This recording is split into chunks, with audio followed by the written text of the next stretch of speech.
Good evening. With 29 days before it comes into effect, the violent backlash to the ultra-low emission zone expansion appears to have intensified. Since the High Court gave it the green light, there's been another spate of attacks on the monitoring cameras, with several destroyed entirely. And there's even more concern about videos circulating online that encourage people to do it and show them how to do it, despite the risk of a prison sentence.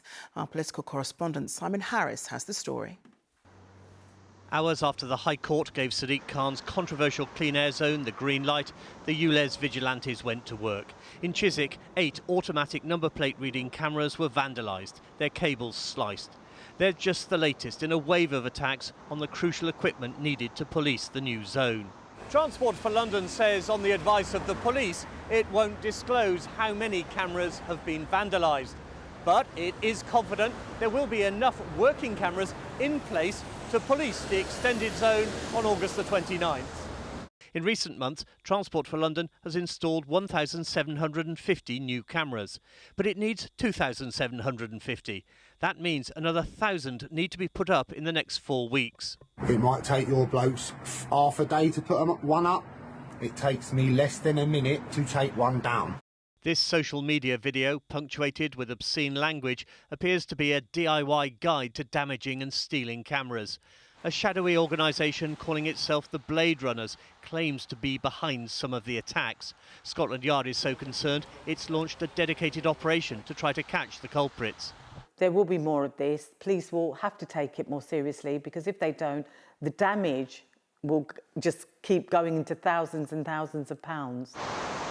The ULEZ extension next month is going to cost Ashok thousands of pounds. His car fails to meet modern emissions standards, so he faces a choice: pay £12.50 a day to drive or buy a new car. I have to change a perfectly working, good order car for ULEZ because it's not ULEZ friendly. I can't go on my Chiswick High Road, left or right of the A4. And I've been here 51 years, and I have to get rid of a car which is in perfectly good order. ULEZ supporters say all Londoners will ultimately benefit from the new zone. I know that many people are dependent on their cars for their livelihoods, and I know a lot of people will feel as if this is an extra burden, tax burden on them. But ultimately, we will all benefit from it.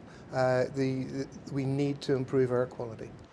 TfL is spending up to £140 million on cameras, warning signs and publicity, including giant electronic billboard ads which are appearing on London's main roads. Well, we know the legal challenge has gone away, but how much political pressure is Sadiq Khan under because of this? Well, we haven't heard from Sir Keir Starmer, the Labour leader, today, but as far as we know, he still thinks Sadiq Khan should have a rethink about August the 29th.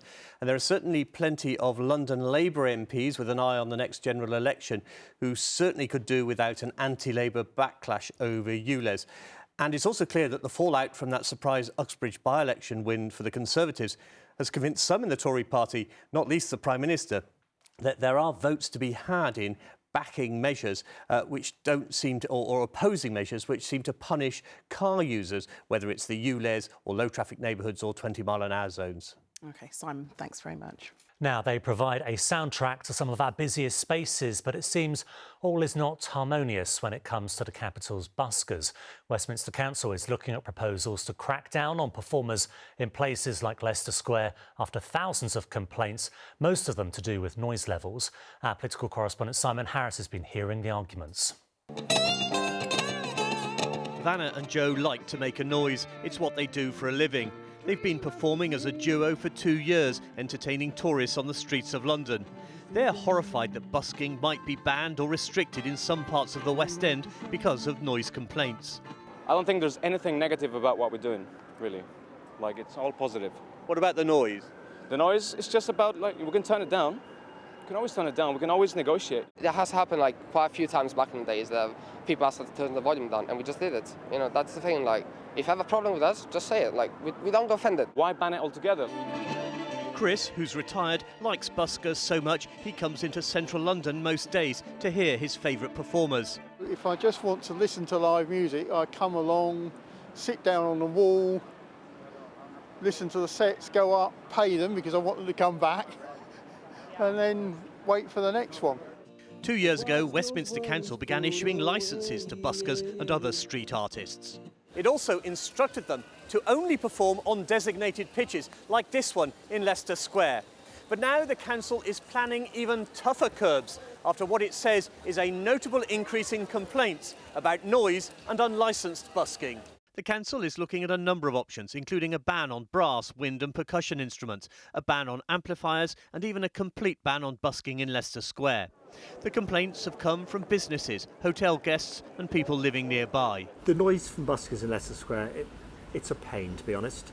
There are some buskers that are fabulous. They are great entertainers, they're great performers, they bring vibrancy to the square, and there are others that are mavericks that really could not give us stuff. They just want to make as much noise as they can, earn as much money as they can. In a statement, the Deputy Leader of Westminster Council said buskers and street entertainers are a vibrant part of our city's culture and a popular attraction for tourists throughout Westminster. However, we need to strike a balance so that residents and businesses are not unduly impacted with noisy performances or crowds causing disruption. Jim is a regular in Covent Garden. He thinks the council's licensing regime is already too restrictive and performs without a licence. It's really tough.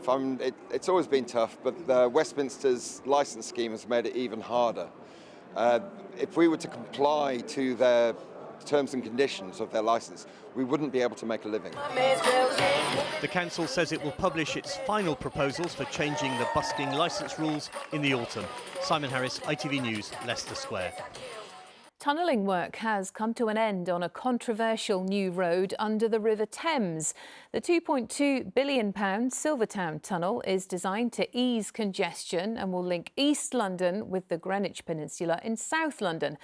But the project has provoked fury from environmental campaigners who claim it will lead to more pollution in the capital. Our political correspondent Simon Harris reports. Take a ride on London's cable car and the Silvertown Tunnel is hard to miss.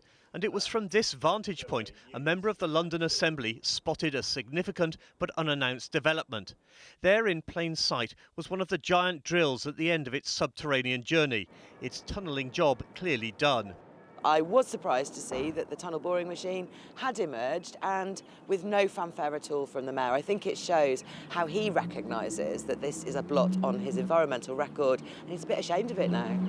The £2.2 billion tunnel under the Thames is designed to take traffic from the Blackwall Tunnel, where there are often queues. The Mayor claims that will lead to less pollution. But opponents and environmental campaigners say that's not true. It'll mean more pollution. The tunnel is Transport for London's biggest infrastructure project, and it's controversial. When Crossrail was being built, TfL was eager to talk about progress and publicise significant milestones. That's not the case with this scheme. It's almost as if TfL has gone shy. The media has been banned from visiting the site. Even City Hall politicians haven't been allowed in. TfL wouldn't talk to us today, instead issuing a brief statement saying, "The main tunnelling works at Silvertown are now completed, which, once open, will support growth in the local area, provide new public transport connections across the river via zero-emission bus routes, and address the chronic issues Londoners face at the Blackwall Tunnel." Victoria is in the Stop Silvertown Tunnel coalition, a coalition which failed to stop it.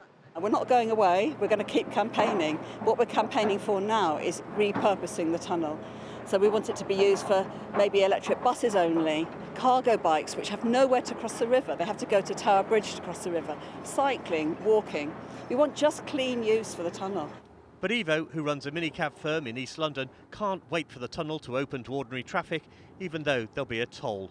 Just to give you an example, the O2 Arena, which is other side of the river, we stopped taking bookings a few years ago to O2 Arena with a reason, because the drivers were always stuck in a traffic journey, which is just a couple of miles long, can take sometimes an hour and a half to be completed. With or without fanfare, the tunnel is due to open in 2025. Simon Harris, ITV News, Silvertown.